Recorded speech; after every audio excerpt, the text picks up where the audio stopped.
জামাত, শিবির, NCP, Nasiruddin Patwari কি জিনিস BNP অক্ষরে অক্ষরে টের পাচ্ছে। বিএনপি সুর নরম হয়ে এসেছে। বিএনপি পিছু হটতে বাধ্য হচ্ছে। বিএনপি ভয়ে থরথর করে কাঁপছে। জামাত শিবির কি পারে তারা দেখিয়ে দিচ্ছে। বিএনপি এখন তাদের ফ্যামিলি কার্ড লুকিয়ে রেখেছে। এখন আর ফ্যামিলি কার্ডের কথা তেমন বলে না, এখন আর পকেটে নিয়ে ঘোরে না, এখন ঘুরিয়ে বলে যে ফ্যামিলি কার্ড না না, টাকা পাবো কোথায়, অর্থনৈতিকভাবে আপনার ধরিয়ে দিয়েছে। না না, বিষয়টা এরকম না। এমনিতে অনেক সুযোগ সুবিধা দেওয়া হয়, এগুলো আমরা একত্র করবো, একটু বাড়িয়ে দেবো। আগে যেরকম চাপা মারতো এখন আর মারে না। দর্শক, সন্ত্রাসী হুমকি টুমকি যা দিত ওটাও ঠান্ডা হয়ে গেছে। জামাত, শিবির, এনসিপি, নাসিরউদ্দিন পাটোয়ারি, হাসনাত আব্দুল্লাহরা অফেন্সিভ খেলেছে। ইয়র্কার মেরে বিএনপিকে ডিফেন্সিভ বানিয়ে দিয়েছে। একের পর এক ছক্কা মারছে জামাত। চান কপাল শব্দটা বলার কারণ হচ্ছে এই 2026-এ এসে এমন কিছু ঘটনা ঘটছে যেটা জামাত কখনো কল্পনা করে নাই। এই যে ধরেন এইবার যে জামাত যে অ্যালায়েন্স করছে, এলডিপিতে থাকা কর্নেল অলি, বীর বিক্রম, মুক্তিযোদ্ধারা জামাতে জয়েন করবে, এটা একটা অস্বাভাবিক বিষয় ছিল না, অকল্পনীয় ছিল না। আপনি চিন্তা করেন কখন এমন ঘটছে? ঘটে নাই, কারণ মুক্তিযুদ্ধে জামাতের অবস্থান বিতর্কিত ছিল। তাদেরকে নিয়ে সারা বাংলাদেশ আজকের দিন পর্যন্ত এটা বোঝা তারা টানতেছে। কিন্তু 2026-এ এসে কেন মুক্তিযোদ্ধারা পর্যন্ত জামাতের আইডিয়ালিজম বিশ্বাস করতেছে? এটা হচ্ছে কর্মে। ভারত বেশি কিছু করবে না, করতে পারতেছে না, কারণ ভারত যে সমস্যা রয়ে গেছে। এখন এমন একটা প্যাসে ফেলা দিচ্ছে সবাইকে, সে আমেরিকা যদি মনে করে এই অবস্থা নির্বাচন হয়ে যাবে, আমেরিকা যদি মনে করে এখন নির্বাচনটা হলে আমার মৌলিক উদ্দেশ্যগুলো এখনো ফুলফিল হয়নি, ওয়েট করো, এই সরকারকে দরকার করো, সরকার ক্যাবিনেটটা চেঞ্জ করে ফেলাও, নির্বাচন হবে না। নির্বাচন এই জন্য হবে না, ডক্টর ইউনূস চাবে না। রোজা, নামাজ, হজ, জাকাত কিচ্ছু লাগবে না, দানের শেষে ভোট দিলে বেঁচে যেতে পারবে না। মনে বলছেন যে দানের শীষ কেন দেবা? আগে তো আমরা আমলিক ছিলাম না, এখন আমরা আমলিক। দানের শীষের আমলিক মনে করবেন কেন? আমলিক আসার জন্য আমরা এটা একটা পথ। আমরা বিএমপি কে যদি চাই, বিএমপি দেখা 10 বছর বাদ হলে আমাদের নেত্রীকে আবার আনবে, জানেন এটা। কিন্তু ওদের হাতে যদি চলে যায়, পাকিস্তানে চলে যেতে হবে সবাইকে। আমি জীবনে দেখেছি। শুনে আমরা যদি ঘোষণা দেই তাহলে ঢাকা শহরে জামাতের প্রার্থী রাস্তায় নামতে পারবে না। সেটা জামাত হোক বা ইয়েই হোক না, আন্দোলন সংগ্রাম করে এই জায়গায় আসছি, আমরা ভেসে আসি নাই। আমাদের দীর্ঘ 17 বছরের ত্যাগ রয়েছে, আমাদের বহু ভাইদের রক্ত রয়েছে। তারা কোথায় ছিল? তারা তো হঠাৎ করে বের হয়েছে 5 তারিখের পরে, অগস্টের 24-এর পরে। এই গুপ্ত বাহিনী তারা হঠাৎ করে উদয় হয়েছে বেশিরভাগই। এর আগে আমরা দেখেছি তারা ভোরবেলা 6টার সময় যখন রাস্তাঘাটে জনগণ থাকতো না, তারা চুপ করে অন্ধকারে বের হইতো, মিছিল করে তারা চলে যেত। এই ছিল তাদের আন্দোলন সংগ্রাম। আমরা রাজপথে বুক ফুলিয়ে রক্ত দিয়েছি, আমরা গুলির মুখে দাঁড়িয়ে আমাদেরকে হত্যা করা হচ্ছে 17 বছর যাবত, গুম খুনের শিকার হয়েছি। একবার স্ট্রবেরি মেসে ভরে দেবো কিন্তু, ঠিক আছে? সরকারি জায়গা কি মিছিল ঢুকে দেবেন? সরকারি জায়গা হইলো একজনের পারমিশন নিতে হবে, জাকিরের পারমিশন নিতে হবে। আবার জাকির কে মানে কালকে থেকে দোকান বসে নাই জায়গায়, ঠিক আছে? আগামী সংসদে যারা যাবে তারা যদি মনে করে থাকে সংসদ হচ্ছে একটা বেড অফ রোজেস, ওখানে গিয়ে আরামে কাটাবে এবং ওই সংসদ সদস্যের এই পদটাকে এটাকে ক্যাপিটালাইজ করে তারা ব্যবসা করবে, তারা হচ্ছে জনগণের সাথে প্রতারণা করবে, তারা নতুন নতুন ঠিকাদারি লাইসেন্স করবে, নতুন ঠিকাদারি লাইসেন্স করে তারা বিদেশে পাচার করবে। ওই সব সংসদ সদস্যদের ঘুম হারাম করে দেবেন ইনশাআল্লাহ। জামাত ইসলামী এক দুর্দান্ত স্লোগান নিয়ে মাঠে নেমেছে। সেটা কি? জামাতের ক্ষমতায়ন মানে চাঁদাবাজ দুর্নীতিবাজদের ঘুম হারাম আর সাধারণ মানুষের ঘুমের হারাম। তার মানে হচ্ছে তারা যদি ক্ষমতায় যেতে পারে তাহলে চাঁদাবাজ দুর্নীতিবাজদের ঘুমকে হারাম করে দেওয়া হবে। তার ফলশ্রুতিতে সাধারণ মানুষ আরামে ঘুমাবে। দর্শক, আগামী 12 ফেব্রুয়ারি জাতীয় নির্বাচন, সাথে গণভোট। নির্বাচনের দিন কিংবা নির্বাচনের আগে যদি কোনো ধরনের কোনো সহিংসতা হয়, মারামারি, কোনো ধরনের গন্ডগোল এগুলো যদি হয়, সেই ঘটনা যেই ঘটাক না কেন, সেই ঘটনার জন্য দায় নিতে হবে আওয়ামী লীগকে, সেই ঘটনার জন্য দায় নিতে হবে শেখ হাসিনাকে, এবং সেই ঘটনার জন্য আওয়ামী লীগকে দায়ী করে ব্যবস্থা নেওয়া হবে। এরকম ঘোষণা একেবারে প্রকাশ্যে বিবৃতি আকারে এসেছে বাংলাদেশের কাছ থেকে। শুরু হয়েছে শেখ হাসিনার শুক্রবারে প্রকাশ্যে সংবাদ সম্মেলনে যে অডিও বার্তা, সেই অডিও বার্তা থেকে। সেনাবাহিনী সহ পুরো ডক্টর ইউনূস সরকার যারা এখন সুর নরম করেছে, পিছু হটার আলামত। এখন বলছে যে আমরা পাতানো নির্বাচনের সংখ্যা দেখছি, কারচুপি হতে পারে, ইলেকশন ইঞ্জিনিয়ারিং হতে পারে, এটা স্থায়ী কমিটি বলছে।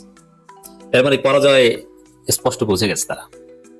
তো দর্শক, না আপনারা ভালো সংখ্যক সিট পাবেন, ফার্স্ট হতে পারবেন না, কিন্তু সিট পাবেন, আপনারা সেকেন্ড হবেন, এত টেনশনের কিছু নেই। তবে ওই যে বৃদ্ধ যারা, এদের রাজনীতি শেষ। মির্জা ফখরুল, মির্জা আব্বাস, আপনাদের জমানা শেষ। ইশরাক, শহীদুদ্দিন চৌধুরী, এনি ওই জমানা রাজনীতি করবে, আপনারা শেষ। তো দর্শক, এই জায়গায় দেখেন, আমি নাসিরউদ্দিন পাটোয়ারি একটা বক্তব্য বিশ্লেষণ করবো। সকালে আপনার হাফ প্যান্ট খুলে যাবে, আঙ্কি বাঙ্কি করবেন না। মির্জা আব্বাসকে নাসিরউদ্দিন পাটোয়ারি বলছেন 2 দিন পর তো গুলিস্তানের মোড়ে বসে থাকবেন, তারপরে বলবেন যে আমার আমসালা সব গেল। নাসিরউদ্দিন পাটোয়ারিকে খেপাবেন না, হাফ প্যান্ট খুলে যাবে। এই কথাটার ওয়েট বুঝেন? এই কথাটা অত্যন্ত ভারী কথা। এই কথার তাৎপর্য বাংলাদেশের রাজনীতিতে গভীর। আর এই তরুণদের খেপালে, এই নাসিরুদ্দিন পাটোয়ারিদের খেপালে কি হয় এটা তো আমরা দেখেছি। হাসিনার কি করেছে, বিএনপি কি প্রত্যাশা করেছিল একটু চিন্তা করেন। বিএনপি তারা ক্ষমতা আসতে চেয়েছে, তারা আওয়ামী লীগের পতন চেয়েছে, কিন্তু পতন চায়নি, আওয়ামী লীগের ক্ষমতার পরিবর্তন চেয়েছে। বিএনপির কোনো দিন, আমি দায়িত্ব নিয়ে বলছি এবং এর প্রমাণ দিতে পারবো, নির্বাচনের মাধ্যমে ক্ষমতার পরিবর্তন ছাড়া অন্য কোনো উপায়ে হাসিনার পতন হোক এটা বিএনপি কোনোদিন 1 সেকেন্ডের জন্য চায়নি। চেয়েছে 3 আগস্টের পর। তার আগে বিএনপির সমস্ত রাজনৈতিক কেন্দ্রবিন্দু ছিল একটা সুষ্ঠু নির্বাচন হোক, সুষ্ঠু নির্বাচনের মাধ্যমে আওয়ামী লীগ সেকেন্ড হোক, বিএনপি জামাত ফার্স্ট হোক। এর বাইরে বিএনপির কোনো রাজনীতি ছিল না। আওয়ামী লীগ এভাবে পালিয়ে যাক, গণভবন দখল করি, হাসিনা বা পুরো আওয়ামী লীগ পালাক, এটা কখনো বিএনপি চায়নি। কিন্তু এটা কি আমরা কল্পনা করেছি? না, করিনি। আমরা কি ভেবেছিলাম? সর্বোচ্চ, যেমন আমি নিজেই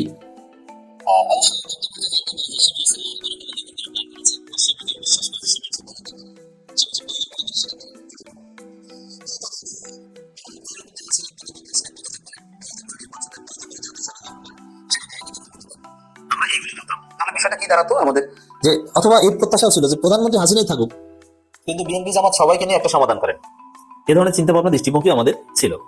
আর সর্বোচ্চ প্রত্যাশা ছিল হাসিনা পদত্যাগ করে গণভবন যেখানে থাকতো ওখান থেকে তিনি ধানমন্ডির সদনে আসবেন, ওখানে বসে রাজনীতি করবেন, তারপর নির্বাচনে আবার হাসিনা বিজয়ী হলেও হতে পারে। হাসিনারও এরকম প্ল্যান ছিল যে আমি ক্ষমতা ছেড়ে দিই, যে হাসিনা একটা প্ল্যান ছিল, আমি বলি আপনাদেরকে, হাসিনা ক্ষমতা ছাড়ার প্ল্যান করেছিল একটা পর্যায়ে, যে আমি ক্ষমতা ছেড়ে দিব, ক্ষমতা ছাড়ার পরে নির্বাচন দিব, সে নির্বাচনে ক্ষমতায় অনিবার্যভাবে বিএনপি আসবে, বিএনপি জামাত আসবে। আচ্ছা, হাসিনা থাকলে তো বিএনপি জামাত জোট থাকতো, বিএনপি জামাত জোট আসলে আমি এমন অবস্থা করে রেখেছি 1.5 বছরের মধ্যে বিএনপির বিরুদ্ধে গণঅভ্যুত্থান হবে, তারপর আবার আমি ক্ষমতা আসবে, এসে আবার ফেসিবাদ কায়েম করবো, তারপর 2041। 1.5 বছর একটু দূরে থাকে, শুধু সদনে থাকে গণভবন থেকে, এরকম একটা প্ল্যান হাসিনা ছিল। কিন্তু এই হাসিনা নাসিরুদ্দিন পাটোয়ারিদের খেপিয়েছে, সাদিক ক্যাম্প সিবগাতুল্লাহদের খেপিয়েছে, আসনাত আব্দুল্লাহ শারজিজদের খেপিয়েছে, আসিফ মাহমুদ নাহিদদের খেপিয়েছে।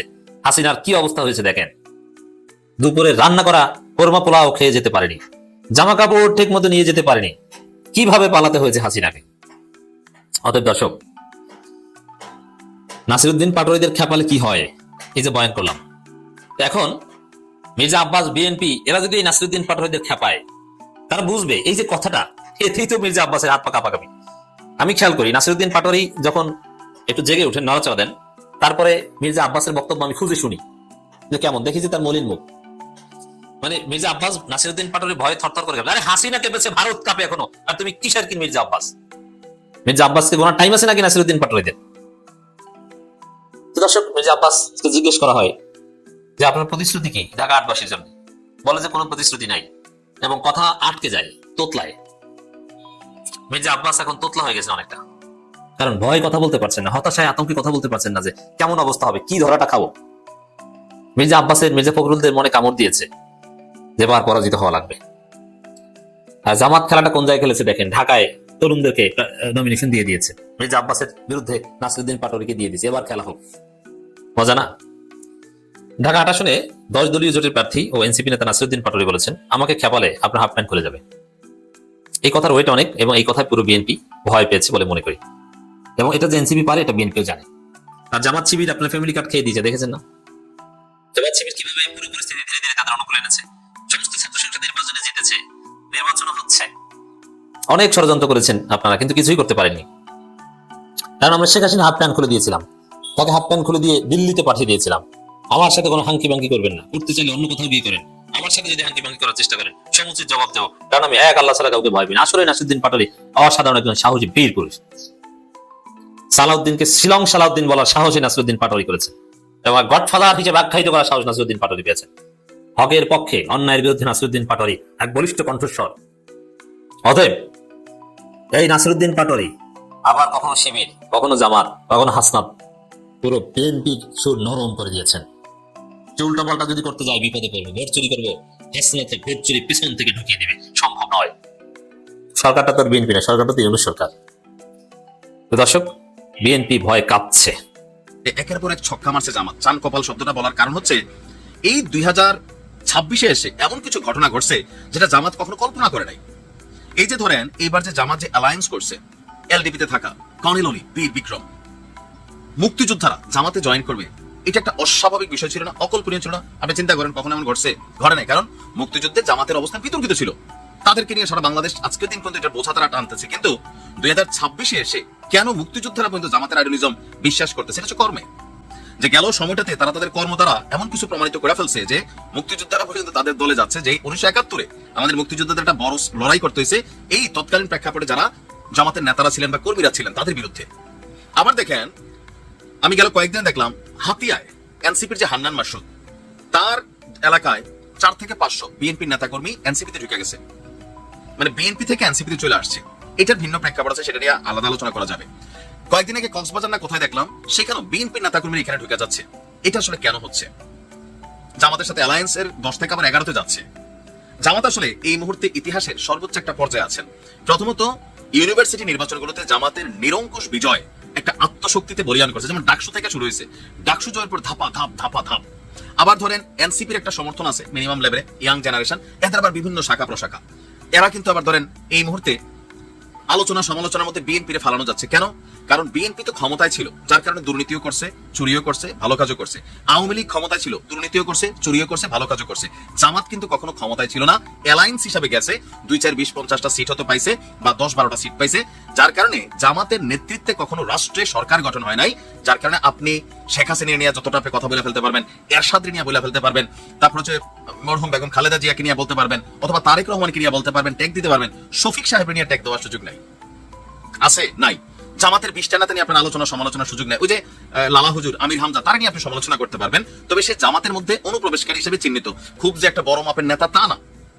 এদের সমালোচনার মাধ্যমে জামাতের ভোট বা ইমেজ এটা খুব বেশি ক্ষতিগ্রস্ত হয় না। কিন্তু বিএনপিতে আবার ধরেন অনলাইনে যারা কথা বলেন, তাদের মধ্যে একটা বড় অংশ জামাতকে সাপোর্ট করতেছেন। সাংবাদিক ইলিয়াস পিনাকি, তারা বিএনপির যত প্রথিতযশা নেতা আছেন, হ্যাঁ, হাই ভলিউম, তাদের বিভিন্ন কর্ম নিয়ে বিভিন্ন অতীত তথ্য নিয়ে দিচ্ছেন। আবার ধরেন বিএনপির অনেক নেতা যারা এমপি প্রার্থী হিসেবে মনোনয়ন পেয়ে গেছিলেন, ঋণ খেলাপ ইস্যুতে যে এই ধরনের ঘটনা ঘটবে এটা কিন্তু ভাবে নাই।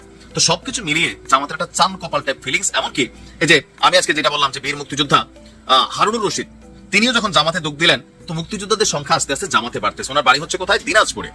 দিনাজপুরের বোচাগঞ্জ উপজেলায় বাংলাদেশ জামাত ইসলামীতে যোগ দিয়েছেন একজন বীর মুক্তিযোদ্ধা। তিনি উপজেলার 2 নম্বর ঈশানিয়া ইউনিয়নের 9 নম্বর ওয়ার্ডের ডকচাই গ্রামের বাসিন্দা বীর মুক্তিযোদ্ধা হারুনুর রশিদ, গ্যাজেট নাম্বার 1151, তার বাবার নাম গোলাম কাদের। কেন এই লোক আসলে আসলো? তার ভিতরে একটা আইডিওলজি তৈরি হয়েছে। আর ধর্মগত একটা ইস্যু তো হালকা পাতলা আছে, যতই আপনি বুঝান ধর্ম আলাদা, জামাত ইসলাম আলাদা, বাট বাংলাদেশের কিছুটা শ্রেণী তারা বিশ্বাস করে এখন জামাত ইসলামী ধর্মের রক্ষক। মায়েরা বোনেরা তো আছেই। আর জামাতের যে নারী উইংস কিভাবে কাজ করে আপনি কল্পনা করতে পারবেন না। খাইয়া না খাইয়ারা কাজ করে, আমাদের তারা কাজের পরে সিঙ্গারা টিঙ্গারা খোঁজে, হাদিয়া খোঁজে বা টাকার হিসাব করে, কিন্তু জামাত সর্বোচ্চ লেভেলে, কারণ তারা জানে এমন দিন আর আসবে না।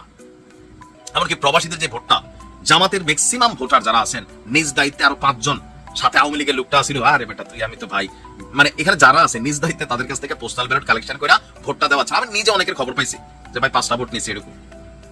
অন্য দল কি এই ধরনের ভূমিকা নিচ্ছে আমি জানি না, তবে সামনে নির্বাচন। আর এই মুহূর্তে জামাত অনেকটা তাদের মঙ্গল, আকাশ, শনি, সূর্য সবকিছু অনেক একটু উজ্জ্বল হচ্ছে, পাশাপাশি ম্লানও হচ্ছে। যেমন এই যে একজন আইনজীবী আছেন, কি জানি শাহরিয়ার কবির, কবরে গিয়া নাকি আল্লাহর কাছে জবাব দিতে পারবো যে আল্লাহ আমিও তো দাড়ি পাল্লাত কব ভোট দিয়ে। এগুলো হচ্ছে জামাতের মধ্যে থাকা কালপ্রিট, যে একজন ব্যক্তি মরার পরে শিরকি কথাবার্তা না। দেখেন জামাতের ভালো দিকও আছে, খারাপ দিকও আছে, এরকম 2-4টা পাওয়া কিন্তু যাচ্ছে। আরেকজন বলতেছেন এই দেশে কোনো অমুসলিম এমপি হতে পারবে না, ক্ষমতার চায়না বসতে পারবে না, জামাতের নেতা। এরকম 2-4টা চেনা কিন্তু জামাতেও আছে। একদিকে জামাতের পজিটিভ ফিডব্যাকটা বেশি হচ্ছে, বাট এই 2-4টা ক্যারেক্টারের কারণে আবার সমালোচনার মুখে প্রতিদিন পড়তে হচ্ছে। কি বলে নিজেও বোঝা না, গাল চাপাত 1.5 ইঞ্চি দাড়ি নাই, যারা এইসব কথা বলে 2-1 জন ছাড়া আমি বুঝি না যারা আসলে এখানে না ধর্মরে কেন ব্যবহার করতেছে। শফিক সাহেব তো এমন কথা বলতে আমরা শুনি নাই, তাই না? তো যাই হোক, এই মুহূর্তে মুক্তিযোদ্ধাদের জামাত ইনক্লুডিংটা এটা সবচেয়ে বেশি জামাতের জন্য পজিটিভ। মানে কি পরিমাণ পজিটিভ হচ্ছে যে একটা ন্যারেটিভ বদলে যাচ্ছে। তো দেখা ভারত বেশি কিছু করবে না, করতে পারতেছে না, কারণ ভারত যে সমস্যা হয়ে গেছে। এখন এমন একটা প্যাসে ফেলা দিচ্ছে সবাইকে, সে আমেরিকা যদি মনে করে এই অবস্থা নির্বাচন হয়ে যাবে, আমেরিকা যদি মনে করে এখন নির্বাচনটা হলে আমার মৌলিক উদ্দেশ্যগুলো এখনো ফুলফিল হয়নি, ওয়েট করো, এই সরকারকে দরকার হবে, সরকার ক্যাবিনেটটা চেঞ্জ করে ফেলাও, নির্বাচন হবে না। নির্বাচন এই জন্য হবে না ডক্টর ইউনূস চলে না, এই জন্য হবে না ইলেকশন কমিশন, না না না, এদিকে ওদিকে যে নির্বাচনটা ওই দিনই হবে, আমেরিকা বলবে গ। আমাদের কথা আমি তো একবারে বলতেছি, যারা টক শুনতে তারা বলবে হয়তো বিদেশি দালাল, বলে বলবে না, আমি দালাল না, আমি দেশের দালাল। দেশের দালাল বলে কথা বলতে পারতেছি যে আমাদের কর্তৃত্বটা আমাদের হাতে নাই, এবং এটা সবচেয়ে বেশি ভালো বোঝে যারা সরকারে থাকে, বিশেষ করে যিনি প্রধানমন্ত্রী। এটা বুঝছে কে? শেখ হাসিনা। এটা বুঝছে শাহ, এটা বুঝছে জিয়াউর রহমান, এটা বুঝছে বঙ্গবন্ধু শেখ মুজিবুর রহমান, এটা বুঝছে কে? খালেদা জিয়া। কে বুঝছে? এই যে ইউনূস বুঝতেছে। আমরা তো বুঝবো না। ওই চেয়ারটা যে বসে সে জানে যে চেয়ারের সাথে কোথাও কোথাও সুতা লাগানো আছে, কে কে সুতা আনতেছে, কয়টা চেয়ার, কে কে সুতা লাগাইছে, কোন টানটা জোরে আসতেছে। আমরা সমালোচনা করতে পারবো, কিচ্ছু আসে যায় না। ওই চেয়ারে যিনি বসে আছেন তার যে অশান্তি, তার ভিতরে যেটা এই লাগাতে পারতেন, একটা অটো ক্যামেরা লাগাতে পারতেন, কথা বলা সব বুঝতে পারতেন উনি কি বলে। পৃথিবীতে সবচেয়ে আনহ্যাপি এবং ডিসস্যাটিসফাইড লোক হচ্ছে the persons who lead the nation. কারণ তিনি জানেন কোথায় বাধা আছে, কোথায় আমি কমলাটা খেতে পারবো না। কমলাটা আমার খাইতে পারবো কেন? এই কমলা কথা অনেক বুঝে তুই খাইতে খাইলাম, যায় আমার কোনো কিছু নেই। ওই জন্য very chair of the head of the government যে থাকে, ওই চেয়ারটা এতগুলো সুতায় বাধা, ন্যাশনাল ইন্টারন্যাশনাল ন্যাশনালি, ওই সুতাগুলো কোথায় উঠানামা করবে, এটা সবচেয়ে বেস্ট ভালো বোঝে কে? যিনি ওই চেয়ারটা বসে থাকে। আমরা সমালোচনা করতে পারি, উনি হাসে, আমি তো চাই, পারতেছি না। এদিকে ভারত, এদিকে চীন, ওদিকে পাকিস্তান, আমি কি করবো? তুরস্ক, জাপান, তুরস্ক আমাকে এই যে একটা অ্যাকোমোডেটিভ পলিসিটা নিয়ে আসে, এখানেই দেখার ব্যাপার হচ্ছে বাংলাদেশের নেক্সট প্রাইম মিনিস্টার যিনি হবেন তিনি আগামীতে কি করতে পারেন। আগামী যুদ্ধটা মারাত্মক যুদ্ধ। এই অঞ্চলে কিন্তু একটা অনিবার্য একটা খেলা হবে এই সামনে। এই খেলাতে কিন্তু আমাদের যে সরকার থাকবে, যে হেড অফ দ্য গভর্নমেন্ট থাকবে, তার যে ডিপ্লোমেসি, পলিটিক্যাল যে অ্যাকুমেন্ট, দক্ষতা, এগুলো অন্যরকম। এটা অন্যরকম হইতো। শুধু জনপ্রিয়তা হবে না, জনপ্রিয়তা বড় দল কোনো লাভ নেই। ওটা জনপ্রিয়তা আপনি আসতে পারে, বড় দল ক্ষমতা এসেছেন, রাষ্ট্র চাল, এটা কেউ বুঝতে পারছেন। রাষ্ট্র চালানো করে দল চালা এক জিনিস না, দুটো ভিন্ন জিনিস। ক্যাবিনেটটা কি করবেন? কয়জনের ক্যাবিনেট হবে? পররাষ্ট্রমন্ত্রী কি হবে? ডিফেন্স মিনিস্টার কি হবে? আদৌ হবে কিনা? সিকিউরিটি কি হবে? সেনাবাহিনী চিফ কি হবে? ভালো ভালো আমলা কিভাবে তৈরি করবেন? এই ফরেন সার্ভিস কিভাবে সাজাবেন? ইকোনমিক পলিসিটা কি করবেন? এই যে সাজানোটা, এইটাই বলে রিয়েল লিডারশিপ, রাষ্ট্র পরিচালনা। আমি তো এই জন্য বললাম, আমার কাছে যে হুচি করতে কিছু না, আমি দেখবো ক্ষমতা যাওয়ার পর কি করে সেটা আমার বিষয়। তখন কথা বলতে যাবেন, আপনি শত্রু হয়ে যাবেন, জেল থাকতে ডিটেনশন চলে আসবে। কারণ আপনি তো জায়গায় হাত দিচ্ছেন যে আপনি মনে করছেন কেন, সেই বলতেছে আমি তো চাইতেছি, পারতেছি না। এটা বুঝতে পারছো? আমি দেখেন, আমি অনেকগুলো হেড অফ দ্য গভর্নমেন্টের সাথে বিভিন্ন সময় কথা বলছি, জানি, বুঝি, আমি তার দুঃখটা জানি। আমাকে বলেছে চাইতো তোমাদের চেয়ে বেশি জানা পারি নেই। এই যে পারি নেই, তৃতীয় বিশ্বে বড় সমস্যা হচ্ছে গরিবের বউ সবারই ভাবি, সবার ভাবি। আবার তৃতীয় বিশ্বের বড় সমস্যা হচ্ছে হেড অফ দ্য গভর্নমেন্টের গরিবের বউ সবার ভাবি। এই যে চোখ রাঙানি, হাসিনা যখন বলে শেখ হাসিনা এত দিলাম কি পেলাম, এমনি বলছে তার খুব আশা আসবে। ভারতকে কি বেশি পছন্দ করে পেতেছেন না? সেও কিন্তু পছন্দ করে দেখছে যে আর পছন্দ করা যাবে না, বিদ্রোহ ঘোষণা করা। ভারত হাই কমিশনকে সে অ্যাপয়েন্টমেন্ট দেয়নি বহুদিন, আমেরিকান অ্যাম্বাসেডর অ্যাপয়েন্টমেন্ট দেয়নি। কেন দেয়নি? এগুলো তো বই লেখেন, রিয়েল পিছে চলে আসবে। কিন্তু সেও কি সুখী ছিল? প্রধানমন্ত্রী নেভার স্লিপস, খেয়াল রাখবেন। কি কেন? আর আমাদের মধ্যে এসে বাজেট দিলেন, কত টাকা নাই, রেভিনিউ নেই, এটা নেই, সেটা নেই, আমাকে কিছু করতে হবে।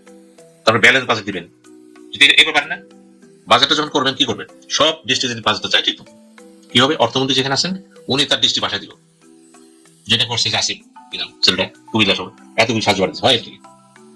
সম্পদ টাকা আপনাকে বুঝতে হবে। আমি সেবক, আমাকে বসে দিচ্ছে একটা সাময়িক, আমি কেন আমার এলাকা সব টাকা নিয়ে যাবো? এগুলি কেমনে হয় নাকি? রাষ্ট্র তো সোজা। এই দীক্ষা পাইছে কোনো দল? দিছে কেউ? মন্ত্রী বানিয়ে দিল, পছন্দ বানিয়েছে, ঠিক আছে। আমি সেই জন্য বলছি আমার টাকা দিলে না, এটা ফার্স্ট পার্ট হচ্ছে। আমার দেখা সেকেন্ড পার্ট, যেখানে সমস্ত আশা আকাঙ্ক্ষা প্রতিফলন করবে। আমি দেখবো হুইপ কারা হয়, মন্ত্রী কারা হয়, দেখা দেবো নতুন মহাসচিব কে হয়, বা সংসদীয় স্থায়ী কমিটির চেয়ারম্যান গুলো করা হয়, সেগুলো চেয়ার বলছে সভাপতিশন হবে। এখন হবে না তো, যে পর্যন্ত সংবিধান ঠিক না হবে না। ওটা তো নতুন সংবিধান আনতে হবে। এই যে আরেকটা কথা বলছে, হবে না, জুলাই সনদ পাস হতে হবে, জুলাই সনদ পাস হতে হবে। আর একজন স্ট্যান্ডিং কমিটির চেয়ারম্যান হচ্ছে মারাত্মক জিনিস। এটা যদি সেই ধরনের বসে যায়, তাকে সুযোগ দেয়, মন্ত্রণালয়ের দরজা ঠিক হয়ে যাবে, এত ক্ষমতা নাই। ইংল্যান্ডে একটা সংসদীয় স্থায়ী কমিটির চেয়ারম্যান মানে মন্ত্রীরা ওকে বাঘের মতো ভয় পায়। সেটা কারণ আছে তো, সে সব ডাকতে পারে তো সবাই, সে শোকজ করতে পারে, আমরা পারি না তো। আমরা রিকোয়েস্ট করতে পারি, ভাই একটু আসতে পারে ভাই। কাজে বলছি তো আপনাকে, জোড়াতাল দেশ সরকার যখন বলবেন যে সরকারের রূপটা কি হলো, মিডিয়াম, বেশি বড় বেশি ছোট না। স্ট্যান্ডিং কারা বসেছে, মানে সবাই জাতীয় লোকদের বসে দিচ্ছে, স্বরাষ্ট্র মন্ত্রণালয় বসেছেন, স্ট্যান্ডিং কমিটি ফ্রাঙ্কাস বসেছে, এমন কারো বসে নেই প্রাক্তন স্বরাষ্ট্রমন্ত্রী, না না, সেটা না হতে পারে। যদি সেট আপ করতে পারে, ওই দেশে ঘটনা করেছে। আমি তো দিকে তাকে আমি এই জন্য এখন কিছু বলতেছি না। আমি দেখবো পররাষ্ট্রমন্ত্রী কি হয়, মাথা উঁচা না মাথা নিচা, বোঝে না বোঝে না, এগুলো বোঝার ব্যাপার আছে। নিরাপত্তা উপদেষ্টা বানান কারে বানান দেখবো, সেনাবাহিনীর চিফ কাকে বানান দেখি। উনি 27 সাল পর্যন্ত, উনি 29 সাল পর্যন্ত আছে সম্ভবত। উনি তো উনি থাক, সেটা না, সেনাবাহিনীর চিফ দিই না যে সিনিয়র সে হবে, না না, সেনাবাহিনীর চিফ হচ্ছে পলিটিক্যাল চয়েস, সবসময় political choice, cabinet secretary political choice, secretary political choice, major general সব পলিটিক্যাল চয়েস। এগুলো সরকার যারা চালাবে তারা দেখবে, ওখানে দেখার ব্যাপার। আপনি কি মহিনের মধ্যে নিয়ে আসলেন 7 দিন সবকিছু লেস কেলিমের লোক বসে মহিনে কি খালি দিয়েছে, বোঝে না কি হয়েছে হয়। এই জন্য বললাম, যখন আপনি অযোগ্য লোকদেরকে যোগ্য পদে বসে দেবেন তখনই বিশৃঙ্খলা শুরু হবে। আমিও দেখতে চাই যে বিএনপি ক্ষমতা যাওয়ার পরে কোন চেয়ারে কারে কিভাবে বসায়, ওটা ফেয়ার নাকি, এইগুলি দেখতে, এই যে প্রমাণ হবে সরকারের জন্য। সরকারটা কেমন হবে, বেশি ক্যাবিনেটে থাকবেন আর কমিশনে থাকবেন, পোস্টিং গুলো ঠিক আছে। যদি না হয়ে থাকে আপনি চা টাকা কিছু আশা করেন না, স্কুলের হেডমাস্টার যদি ঠিকঠাক থাকে তো কি হবে। বিএনপিতে তারা যাবে তাই হবে, ইয়েস আর নট। যাই হোক, যদি কারো বলে সারাই বয়ে থাকে চুপচাপ, কেন বই থাকে কেন বলে উত্তর নেই। এইভাবে ধরেন দল তো চালাতে গেলে শৃঙ্খলা দরকার আছে, তো কমান্ড দরকার আছে, কিন্তু আমাদের এখানে তো সেটা নাই। আমাদের আত্মপ্রেম নেই, দল প্রেম আছে, দেশপ্রেম নেই। আগে দল প্রেম পরে দেশপ্রেম, বাস্তবতা যেটা। জানি জিজ্ঞেবেন আমি বিএনপি করি, এই কথা কইছে বাংলাদেশি নাগরিক, দেশকে ভালোবাসি না। আরো খেলা আছে, নির্বাচন কমিশন বলছে কোন বিদেশি কোন কমিটি থাকবে না, কোন পার্টি, সব পার্টি কমিটি আছে, পারলে বন্ধ করে। আমি তো বলছি সংস্কারের জন্য যেগুলো দেওয়া হয়েছে জুলাই সনদে, যদি তারা অর্ধেও বাস্তবায়ন করে। বিএনপি 2 নম্বর, জামাত ইসলাম 3 নম্বর, যতগুলা দল আছে সবাই হ্যাঁ ওই সুফল ভোগ করতেছে। আওয়ামী লীগ নাই, মাঠ খালি, কিন্তু এই খালি মাঠে গোল দেওয়ার একটা সুযোগ ছিল, কিন্তু বিএনপি মহা একটা সুযোগ হাতছাড়া করছে। 5ই আগস্টের পরই যদি ওনারা মাঠে নাইমা করতো নির্বাচনের জন্য, তাহলে কিন্তু কাজ হয়ে গেছিল। আর ওই মাঠে নামার জন্য লিডার দরকার ছিল, নেতার দরকার ছিল, কিন্তু নেতা তো ছিল না। যাই হোক, নেতা একটা টাইমে আসছে, আয়সা কিন্তু বেশ চমক দেখাইছে। হ্যাঁ ভাই, এই মুহূর্তে আপনি বলতে পারেন এই রাজনীতির মহলে সুপারহিট, হ্যাঁ সুপারহিট যাইতেছে তারেক রহমান সাহেব। আর সুপারহিট অনেকদিন যাবেতই যাচ্ছে আমাদের ডাক্তার শফিকুর রহমান স্যার। আবার সুপারহিট অবস্থায় চলে আসছে এনসিপি। নাহিদ ইসলামের কিন্তু কথাবার্তা চেঞ্জ হয়েছে, বডি ল্যাঙ্গুয়েজ চেঞ্জ হয়েছে, একটু মোটা হয়ে গেছে বেশি, মনে হয় ব্যায়াম ট্যায়াম করার সুযোগ পায় না। আমার মনে হয় 3 বেলাই ভাত খায়, এটা হইতে পারে ভাই। অনেকের অভ্যাস আছে সকালে পান্তা ভাত খাওয়া, তাহলে এরকম মোটা হইলো কেন? আবার এটাও হইতে পারে মেডিসিনের রিয়াকশন, কারণ তাকে অনেক ওষুধ খাইতে হয়েছে। দেখেন নাই কিভাবে মারছিল, ব্যাক সাইড এই সাইডটা রক্তাক্ত করে ফেলছিল, অনেক মাইর খাইছে। আহারে, যাই হোক, ও সংসদে যাচ্ছে ইনশাআল্লাহ, এটা আমার বিশ্বাস। জনগণ তাকে সংসদে নিবে। এই তরুণদের দরকার আছে, হাসনাত আব্দুল্লাহকে দরকার আছে, সার্জিসকে দরকার আছে, এই যে পাটোয়ারি নাসিরউদ্দিন পাটোয়ারি তাকেও দরকার আছে। একটু বেয়াদব মনে হয়, তাই না? কিছু করার নাই, বয়সের দোষ ধরে নিতে হবে। ওই আগের রাজনীতিটা একটু চেঞ্জ তো আসতে হবে, তাই না? আমি আপনার সঙ্গে দেখা করলাম, মিষ্টি মিষ্টি কথা কইলাম, কিন্তু পিছনে গিয়া আপনার বুড়া গাইলাম, আপনার সমালোচনা করলাম, তা তো করতেছে না। সামনে যেভাবে বলতেছে পিছনে ঠিক একইভাবে বলতেছে। তবে ওনার সাথে যে দাঁড়াইছে না আব্বাস ভাই, আমাদের আব্বাস ভাই একটু বিপদেই আছে। হ্যাঁ, ভাগ্যটা ওনার পক্ষে না। কেন জানেন? দেখেন, শহীদ হাদির মৃত্যুর পর উনি কিন্তু, মানে মৃত্যু না, যখন গুলি খাইলো, গুলি খাওয়ার সঙ্গে সঙ্গে উনি হাসপাতালে গেল। নিয়তটা কিন্তু ভালো, তাই না? যাওয়া উচিত, যেহেতু ওনারই সঙ্গে নির্বাচন করতেছে ওনার প্রতিদ্বন্দ্বী, ওই অঙ্কেতে গেছে। কিন্তু যায়া ভুয়া ভুয়া ভুয়া। এরপরের পদক্ষেপগুলো দেখেন, উনি যা কিছু করতেছে সবই উনার বিপক্ষে যাচ্ছে। উনি একজন সাধারণ মানুষের সাথে হাত মিলাইছে। আমার মনে হয় ওই লোকটা হাতটা ভিজা ছিল বোধ হয়। তো ওই হাতটা লাগানোর পর, হাতটা মিলানোর পর যখন হাতটা ছাইরা দিল, উনি ওই হাতটার দিকে আবার এরকম তাকাইছে। যোগ তো অন্যরকম, চারিদিকেই তো ক্যামেরা, বুঝছেন? ওইটুক ভাইরাল হয়ে গেছে। ওইটুকু আবার একটা নাটকের সাথে জোড়া দিয়ে অনেকে দেখাইতেছে।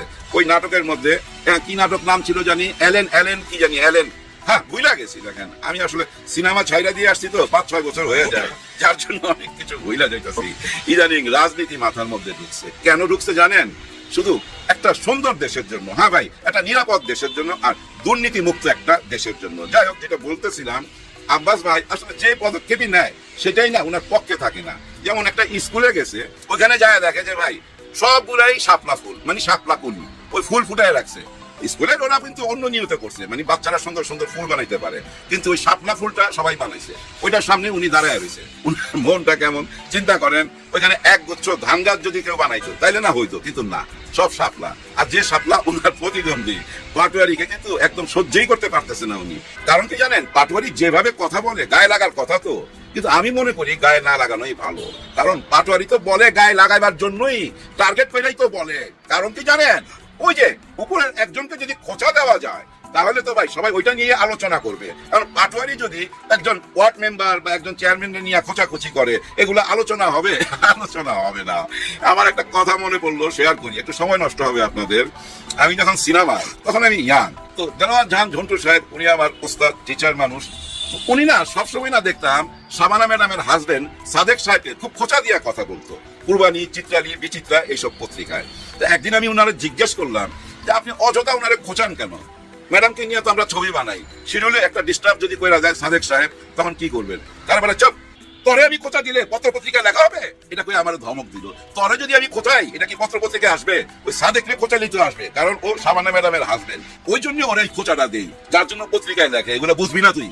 তখন আমি ওনার ছাত্র, যাই হোক, কথাটা কেন বললাম, ওই যে উপরে খোঁচা দিতে হয়, তখন ওই মিডিয়া ওইগুলো লুইফা নেয়, যার জন্য নাসিরউদ্দিন পাটোয়ারি আব্বাস ভাইকে খোঁচা দেয়। হ্যাঁ, আব্বাস ভাই, এটা আপনি মাথায় নিয়েন, ও আপনাকে খোঁচা দিয়া না মিডিয়াটাকে দখল করে রাখছে। আপনি গায়ে মাইখেন না, আপনি তার কথার কোনো জবাবই দিয়েন না, আপনার মতো আপনি কাজ করে যান। কিন্তু আরেকটা কথা কইতে পারেন, যেটাতে আপনি কিন্তু অনেক বড় হয়ে যাবেন, অনেক বড় হয়ে যাবেন। আমার বুদ্ধি নেন, আমার এই ভিডিওটা যদি কেউ দেখেন, আব্বাস ভাইকে দিয়েন। আপনি কি করবেন জানেন? এরপর যখন মিডিয়া আপনার সামনে আসবে, আপনি বলবেন, আমার এলাকার ভাই ব্রাদারকে আমি বলতে চাই, এই পাটোয়ারি আমার ছোট ভাই, ও যখন রাস্তা দিয়ে যাবে বা এখানে যদি কোথাও দাঁড়ায় মিটিং করে, কেউ আপনারা পচা ডিম মারবেন না, পানি মারবেন না। যদি আপনারা পানি মারেন, পচা ডিম মারেন, তাহলে আমরা ধৈর্য নিব আপনারা গুপ্ত। হ্যাঁ, আপনারা গুপ্ত, ওইটা বইলা ওদেরকে পচায় দিবেন যারা পানি মারে, ডিম মারে। হ্যাঁ ভাই, ওনার এলাকায় আবার সেই পানি মারছে, ময়লা পানি। আহারে, হাদিকে যেভাবে মারছিল পানি, শহীদ হাজি তখন বলছিল যে পানি মারেন, মারেন, আরো মারেন, কিন্তু ভোটটা দিয়েন। শহীদ হাজি আপনাদের কাছে ভোট চাইছে ভাই, আপনাদের কাছে ভোট চাইছে, সারা বাংলাদেশের কাছেই ভোট চাইছে।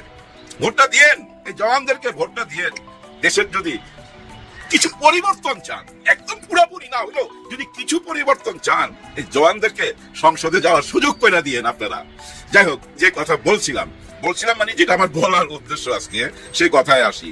দেখেন, আমাদের সিনেমায় যেমন জুটি থাকে না, যেমন আমাদের শাকিব খান, অপু বিশ্বাস একটা জুটি, আবার আগের একটা জুটি ছিল শাবানা ম্যাডাম আর আলমগীর সাহেব, দুজনের জুটি। এরকম একটা জুটি কিন্তু রাজনীতিতেও ছিল। খেয়াল করে দেখেন, গত 16 বছর বিশেষ করে এই জুটিটা সুপার ডুপার হিট ছিল। সেটা কোন জুটি জানেন? জামাত ইসলাম আর বিএনপি। বিএনপি আর জামাত যে একটা জুটি ছিল না ভাই, সাংঘাতিক একটা জুটি ছিল। ওই টাইমে শেখ হাসিনা, মানে আওয়ামী লীগের নেত্রী শেখ হাসিনা, এই জামাতকে মুছা ফেলতে চাইছিল রাজনীতি থেকে। বহু রকম, বহু অ্যাঙ্গেলে চেষ্টা করছে, জঙ্গি ট্যাগ দিয়ে এমন একটা অবস্থা করছিল যেখানে শিবিরের কাউকে পাইতো, ওইখানেই সারা মিডিয়া ঝাঁপায় পড়তো, কারণ জঙ্গি ধরা পড়ছে, জঙ্গি ধরা পড়ছে, এরকম একটা অবস্থা নিয়ে ঠেকাই দিছিল। এই মিডিয়া কেন গেছিল? শুধু ভাই নিজেদেরকে বাঁচাইবার জন্য, নিজেকেও বাঁচানো, আবার টাকা পয়সাও কামানো। দুইটা একসঙ্গে পাইলে জীবনে আর কি লাগে বলেন? অনেকের অ্যাকাউন্টে কোটি কোটি, শত শত কোটি টাকা পাওয়া গেছে না সাংবাদিক, কিছু জেলে আছে, কিছু পালায়া গেছে। ওই সাংবাদিকদের মতোই কি আবার এই সাংবাদিকরা? না, আমার মনে হয় না। ওই আগের অবস্থা আছে, আর আগের অবস্থায় ওনারা যাইতেও পারবে না। কেন জানেন? এখন একটা স্বাধীনতা আছে, এই সোশ্যাল মিডিয়া। এই সোশ্যাল মিডিয়া সব সত্য সামনে তুলে আনবে। কোন সাংবাদিক যদি মনে করে তারা দালালি করবে, পারবে না। এই মিডিয়া ওই দালালকে সামনে তুলে ধরবে, তার মুখোশ খুলে দিবে ভাই। আর এই সোশ্যাল মিডিয়া কি আগেও ছিল না? গত 15-16 বছর কি ছিল না? নিশ্চয়ই ছিল।